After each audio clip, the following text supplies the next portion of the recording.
दोस्तों, नीरम ओझा Hindi UPSC tutorial में आपका स्वागत है। आज हम मौर्योत्तरकालीन साम्राज्य की चर्चा करते हुए उसे आगे बढ़ाते हैं और कुषाण वंश की चर्चा करते हैं। मौर्यों के शासन के बाद कुषाण वंशी युची वंशी ऐसा दिखा जिसने मध्य एशिया, अफगानिस्तान, पाकिस्तान, ईरान तक अपना साम्राज्य विस्तृत किया। ठीक है, हाँ, ईरान अफगानिस्तान तक। तो कुषाणों की चर्चा करें तो ये युची जाति से संबंधित थे। 165 ईसा पूर्व जब कुषाण युची जाति के थे और चीन में रहते थे, निवास था, तो उन चीन की हिंगनु जाति थी, एक बर्बर जाति थी, तो उन्होंने इन्हें मार करके भगा दिया। हाँ, भागो यहाँ से। तो ये इल नदी के किनारे आकर के बसने लगे। एक शाखा अफगानिस्तान तिब्बत की ओर चली गई, दूसरी पश्चिम की ओर आने लगी। उसके बाद इन्होंने क्या किया कि उशुन नामक राजा को पराजित कर दिया और उसकी हत्या कर दी। फिर उस राजा के बेटे ने बाद में उशुन राजा ने हिंगनु राजा के साथ मिल करके, वो तो बर्बर जाति के थे, हाँ, तो उनके साथ मिल करके इन्हें पराजित किया। इनका सामना शकों से भी हुआ। शक पराजित होकर के भारत की ओर आ गए और ये वहीं पे शासन कर रहे थे, बट उन्हें हिंगनु राजा के और उनके बेटे हुन के साथ मिलकर के पराजय का सामना करना पड़ा। फिर ये भाग करके इधर आए। उन लोगों से पराजित होकर के तब इन्होंने भारत की ओर आना शुरू किया। ये 5 भागों में थे। 5 भागों में काई सांग जो था वो कुषाण वंश का हुआ। ठीक है, ह्यूमी, होमी, चोंगमी, हानु। अच्छा, ये सब आप लोगों को लिखना नहीं है, याद भी नहीं करना है, बस ऐसे ही मैं बता दे रही हूँ नॉलेज के लिए। तो कुषाण वंश का संस्थापक हम लोग तो जैसे जानते ही हैं कि कुजुल कड़फिसेस को माना जाता है। कुजुल कड़फिसेस को माना जाता है, जिसका कार्यकाल शासनकाल 15 से 65 ईसा पूर्व तक रहा। 15 से 65 ईस्वी तक रहा। सॉरी, नहीं, ईसा पूर्व खत्म, हाँ, ईस्वी तक रहा। ठीक है, इसके सिक्कों में, इसके द्वारा जारी किए गए सिक्कों में हर्मियस का नाम मिलता है। हाँ, फिर से आ गया, खाली याद कर लियो। हाँ, हर्मियस का जिक्र मिलता है, तो शायद यह उसका सामंत रहा होगा। ऐसा पता चलता है सिक्कों आदि से कि यह सामंत रहा होगा। और सामंत रहते रहते इसने 4 युची समुदाय, 4 युची राजाओं को पराजित किया था। पता नहीं किन किन को, तो 4 को पराजित कर करके यह उसी समय शासक बन गया, राजा बन गया, सामंत रहा था। इसने ईरान से सिंधु तक अपना साम्राज्य विस्तृत किया। संपूर्ण अफगानिस्तान तथा गांधार इसके अंतर्गत था, इसके अधीन था, इसके साम्राज्य के अधीन था। इसने केवल तांबे के सिक्के जारी किए थे, जो रोम साम्राज्य की विशेषता को दिखलाता है। इसने युवांग महाराज, राजाधिराज और सत्य धर्म का अनुयायी आदि उपाधियां धारण की। हाँ, ये सब सिक्कों आदि से ही पता चलता है। कुजुल कड़फिसेस ने अपने सिक्कों पर खुदवाया है युवांग, मतलब इसकी ये उपाधियां थी। युवांग महाराज, राजाधिराज और सत्य धर्म का अनुयायी आदि। कुजुल कड़फिसेस के बाद इसका पुत्र कड़फिसेस भीम या कड़फिसेस द्वितीय आया। इसे कड़फिसेस प्रथम भी कह सकते हैं। उसके बाद कड़फिसेस भीम आया, जिसका कार्यकाल शासनकाल 65 से 75 ईस्वी तक माना जाता है। 65 से 75 ईस्वी तक इसने सोने तथा तांबे के सिक्के जारी किए। ठीक है, या निकलवाए। सोने तथा तांबे के सिक्के जारी किए। उन सिक्कों पर शिव, नंदी तथा त्रिशूल आदि का चित्र अंकित था। इससे पता चलता है हम लोगों को कि यह क्या था, शिव भक्त था, है ना, शिव की महत्ता को मानता था। इसके सिक्कों पर भी महाराज, राजाधिराज और सर्वलोकेश्वर, कौन लोकेश्वर, सर्वलोकेश्वर उपाधियां मिलती है। मतलब इसने महाराजा, राजाधिराज, हाँ, यही सब, महाराजा, राजाधिराज एक अलग है, सर्वलोकेश्वर आदि उपाधियां धारण की। कुजुल कड़फिसेस और कड़फिसेस भीम के जीत अभियानों यानी विजय अभियानों के कारण चीन, रोम और भारत का व्यापारिक मार्ग खुल गया। चीन, रोम और भारत का व्यापारिक मार्ग खुल गया।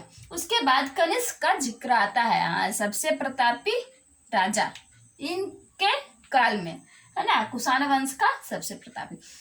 इसके राज्यारोहण और मतलब राज्य करने की तिथि में मतभेद है, बट सबसे सर्वमान्य तिथि क्या है? 78 ईस्वी का क्या? शक संवत, है ना, शक संवत इसने चलाया था। और विक्रम संवत चंद्रगुप्त द्वितीय ने, जिसने विक्रमादित्य की उपाधि धारण की थी। तो इसने प्रथमतः राज्यारोहण करने के बाद ही कश्मीर पर आक्रमण किया और वहां जीत हासिल हुई। इसने वहां कई स्मारक बनवाए तथा कनिष्कपुर नगर की स्थापना कश्मीर में ही कर दी। कई स्मारक बनवाए तथा कनिष्कपुर नगर की स्थापना कर दी। श्री धम्मपीटक निदान सूत्र के चीनी अनुवाद के द्वारा हमें पता चलता है कि इसने पाटलिपुत्र पर आक्रमण किया और वहां के राजा को पराजित कर दिया और हर्जाना स्वरूप इसने अश्वघोष बुद्ध का भिक्षा पात्र, भगवान बुद्ध का भिक्षा पात्र तथा एक अनोखा कुक्कुट, मुर्गा, एक अनोखा कुक्कुट हर्जाने स्वरूप प्राप्त किया या लिया। पेरिप्लस ऑफ द एरिथ्रियन सी तहकीक ए हिंद तथा मुजमुलुद तवारिख से पता चलता है उसके दक्षिण अभियानों का। किससे? पेरिप्लस ऑफ द एरिथ्रियन से तहकीक ए हिंद तथा मुजमुलुद तवारिख से उसके दक्षिण अभियानों का पता चलता है। उसने चीन के साथ भी युद्ध किया। भारत चीन भाई, ठीक है, चीन के साथ भी उसने युद्ध किया। उस समय उसका सेनापति पांचाऊ था। उसने इन्हें पराजित कर दिया, मतलब पांचाऊ ने कनिष्क को पराजित कर दिया पहली बार में। दूसरी बार फिर से कनिष्क ने आक्रमण किया चीन पर और विजय हासिल की। इसकी राजधानी पहले पुरुषपुर, पेशावर अब कहेंगे, है ना, पुरुषपुर थी और दूसरी राजधानी मथुरा थी। पहली राजधानी पुरुषपुर जो पेशावर है और दूसरी राजधानी मथुरा थी। इसने देवपुत्र की उपाधि धारण की थी। इसके दरबार में, कनिष्क के दरबार में अश्वघोष, आप लोग लिख लो, अश्वघोष, पार्श्व, वसुमित्र, नागार्जुन, अश्वघोष, पार्श्व, वसुमित्र, नागार्जुन, माठर, चरक आदि बुद्धदेव आदि रहते थे, यानी दरबारी थे। नहीं हुआ? अश्वघोष, बुद्धदेव, चरक, नागार्जुन, पार्श्व, वसुमित्र, माठर, बुद्धदेव आदि इसके दरबारी थे। चौथी बौद्ध संगीति इसी के काल में हुई थी, जिसकी अध्यक्षता वसुमित्र ने की थी। अश्वघोष भी थे, वसुमित्र की अध्यक्षता में हुई थी। कहाँ हुई थी? कुंडलवन कश्मीर में, है ना, कुंडलवन कश्मीर में हुई थी। और उसमें क्या हुआ था कि हीनयान और महायान में विभक्त हो गया था। क्या? बौद्ध धर्म। चौथी में याद रखिएगा, कनिष्क के काल में, ठीक है। उसके बाद उसके ये में तो हम लोगों ने विशेष सारी चीजें देख ली। अब तो कुछ विशेष उतना है नहीं। कुषाणों के अधीन भारत की अवस्था की चर्चा करें। कुषाणों के अधीन भारत की अवस्था की चर्चा करें तो क्षत्रपों के अधीन साम्राज्य चलाया जाता था। क्षत्रपों के द्वारा साम्राज्य चलाया जाता था। कुछ अन्य विदेशी नाम भी थे, जैसे स्ट्रेटेजस, सीधा जाओ, स्ट्रेटेजस सेनानी को कहा जाता था या गवर्नर को। मैरीडच किसे कहा जाता था? जिला न्यायाधीश को। मैरीडच जिला न्यायाधीश को। स्वरूप क्या था, मतलब इनके शासन का स्वरूप क्या था? तो राजतंत्रात्मक था। इनके शासन का स्वरूप राजतंत्रात्मक था। ये इनके राजा यानी कुषाण वंश के राजा महेश्वर, देवपुत्र, केशर आदि उपाधियां धारण करते थे। क्या क्या? महेश्वर, देवपुत्र, केशर आदि उपाधियां धारण करते थे। इन्होंने रेशम मार्ग पर अपना अधिकार कर लिया था, जो इनकी आर्थिक स्थिति को मजबूत बनाने में बहुत कारगर सिद्ध हुई। रेशम मार्ग पर इन्होंने अपना अधिकार कर लिया था। मसाला आदि रोम को जाते थे। मसाला, मलमल, मोती, हीरा आदि रोम को जाते थे। प्लिनी था ना, तो वो दुखी रहता था कि रोम इतना खरीदता है भारत से और इतने पैसे बर्बाद करता है, बट जाता था रोम को। मसाला, मोती, मलमल आदि बहुत सारी चीजें। इनके सिक्के, कुषाणों के सिक्के शुद्ध हुआ करते थे। इनके सिक्के शुद्ध हुआ करते थे, मिलावटी नहीं रहते थे। कला शैली की चर्चा करें, क्या बताते? अच्छा, अश्वघोष। हाँ, अश्वघोष ने एक बुद्ध चरित, दूसरा शारिपुत्र प्रकरण,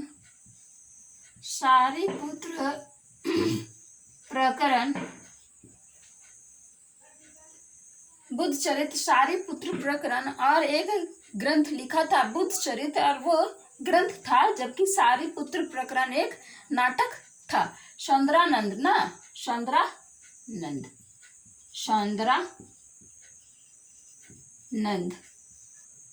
किसने लिखा था? अश्वघोष ने लिखा था। यह महाकाव्य है, बुद्ध चरित महाकाव्य है। नागार्जुन और वसुमित्र की चर्चा करें। वसुमित्र ने क्या लिखा है? वसुमित्र ने महाविभाष सूत्र लिखा है। महाविभाष सूत्र लिखा है। यह बौद्धों का विश्वकोश है, ठीक है। उसके बाद नागार्जुन ने क्या किया था? इसे भारत का आइंस्टीन भी कहते हैं। हाँ, नागार्जुन को। कौन है नागार्जुन? इसने माध्यमिक सूत्र में सापेक्षता के सिद्धांत को प्रतिपादित किया था। माध्यमिक सूत्र में सापेक्षता के सिद्धांत को पहले इसी ने दिया था, ठीक है। अब हो गया चरक क्या थे? इनकी रचना है चरक संहिता।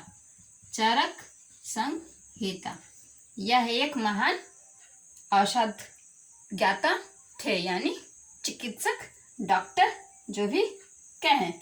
अश्वघोष, वसुमित्र, नागार्जुन, चरक, ये तो मुख्य रूप से विद्वान थे।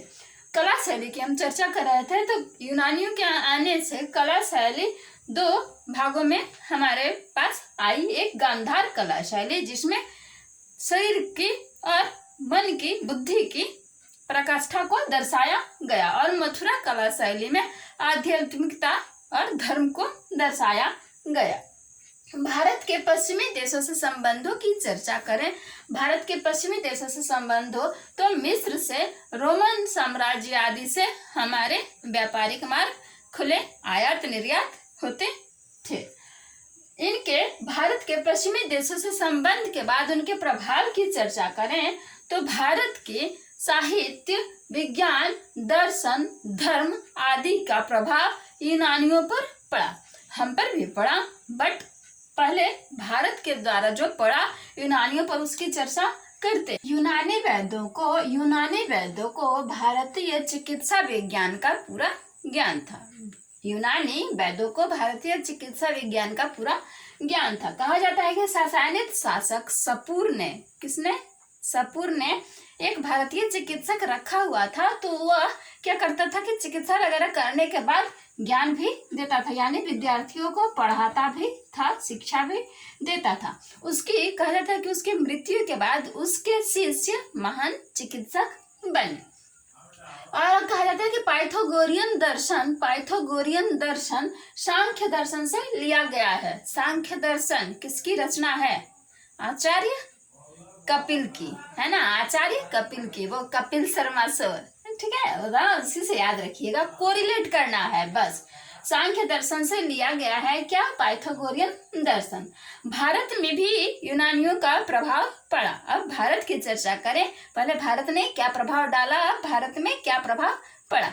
भारत में प्रभाव की चर्चा करें तो यूनानी वेताओं को यवनाचार्य या यवनेश्वर कहा जाता था। हाँ, भगवान की उपाधि दी जाती थी, यवनाचार्य कहा जाता था। गार्गी संहिता में कहा गया है कि यवन बर्बर थे, पर उसी से हमने सांख्य सीखा है, ज्योतिष सीखा है, इसलिए उन्हें भगवान की तरह पूजा जाना चाहिए। और हमने जन्मपत्री सिक्के के दोनों तरफ अंकित करना सीखा, मतलब सिक्के ढालना, जन्मपत्री निकालना, मूर्ति कला का भी प्रभाव, मूर्ति कला पर भी उनका काफी प्रभाव पड़ा। गांधार शैली है ना, जिसमें शरीर को दिखाया गया है। और हमारे भारत में गांधार स्कूल भी स्थापित किया गया है,